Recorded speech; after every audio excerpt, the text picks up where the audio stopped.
Hello everyone, this is Sanjay Kushwaha. Can you classify the financial transaction into different groups? If not, see this example given in this video. This video will give you understanding capacity to classify which one is financial transaction, which one is non-financial transaction, and which one is credit, cash and non-cash transactions as well. So this is very important for you to watch this video to understand the concept of the classifications of the financial transaction. So let's start this video. We have an example here. Example number one. Identify cash transactions, credit transactions, non-cash transactions, and non-financial transactions from the given events or activities. Here are some business activities given to you. You have to understand the concept of the questions and you have to understand which one is cash, which one is credit transaction and other transactions as well. You have to separate. Okay. Now think it. Questions number first. Purchase of furniture of rupees 10,000 on credit. In the questions, on credit is already given. On credit is already given and it is the purchase of furniture of rupees 10,000. Monetary value is also given in the questions. It means monetary value is given, financial transaction. On credit is given, it is credit transactions. So it is clear. It is credit transactions. Credit transactions. Now think about the next one. Purchase goods of rupees 10,000 from Ram Kumar. On credit is not given there. It is financial transactions. It is already known because the monetary value of the goods is given here 10,000. So it is financial transaction. That is clear. Now we have to understand whether it is cash, credit or non-cash. The name of the party is given in the questions. When the name of the party is given in the question, we have to understand it is credit transaction. It is also credit transaction. Credit transaction. Now think about the next one questions. Purchased computer of rupees 30,000 on cash.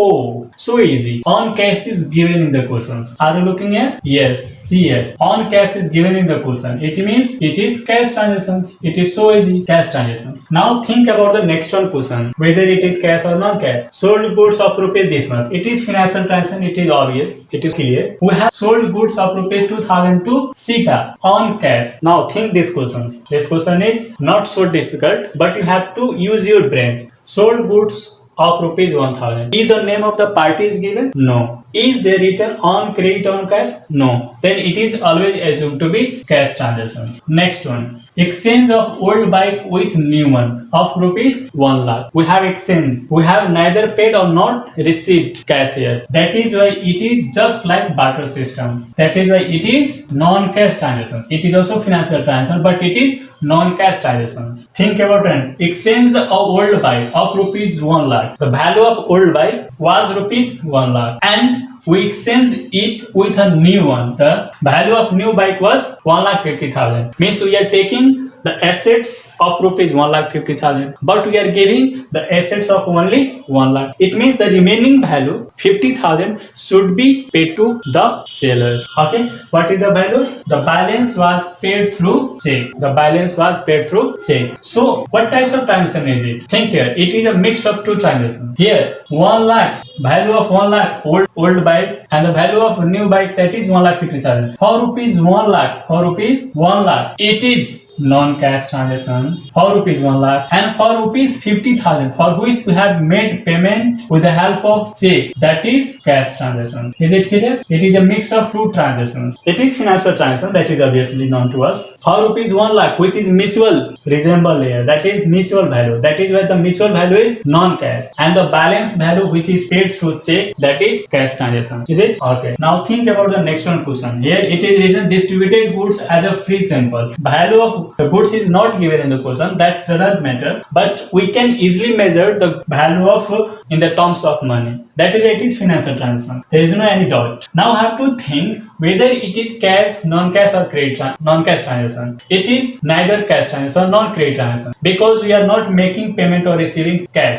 That is why it is non-cash transactions. It is non-cash. Now think next one. Factory caught fire. In factory, there is accident. There is a occurrence of fire in the factory. Accident took place in the factory due to fire. It is also an event and it is non-financial transactions. Which one transaction is it? Non-financial because the accident cannot be measured in the terms of money. We can't say what is the monetary value, what is the cost value of that occurrence of the accident. We can't say. That is why it can be said non-financial transactions. Non-financial transactions. Next one, loss of furniture due to fire. Yes, we can measure the loss of furnitures. We can measure in the terms of money. For what value the furniture has been lost. It is given here, rupees 20,000. That is why it is financial event and it is non-cash financial event. Financial transactions. Is it? Now think about dispute among the workers. Dispute. Can you measure the dispute in the terms of money? Can you say the value, monetary value of this disputes? You can't say. So it is non-financial transactions. Non-financial transactions. Okay. We have no need to separate or to identify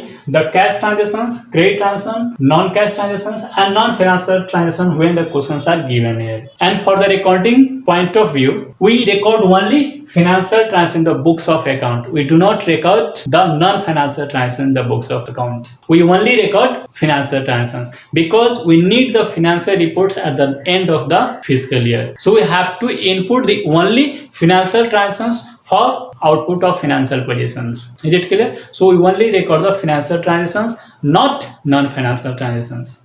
Today we have discussed about the transactions. What is transactions? Then we also classified transaction into two groups, financial transaction and non-financial transactions. Then we further divided financial transaction into three groups, that is cash transaction, credit transaction and non-cash transactions. And again, these all financial transactions can be divided into two groups. It may be internal transactions or it may be external transactions. Okay. Now just try to understand it short. Take an example. Okay. Purchased furniture of rupees 10,000 from Radha Furniture Industry. Here are two parties. Here is one party but two aspects. We can say furniture aspect, another is Radha and Radha Furniture Industry. This is also an aspect. But the transaction is external. How? Because Radha Furniture Industry is outside party with whom we are doing our business transactions. That is why it is external events or external transactions, because our transaction is linked with another parties in the market. But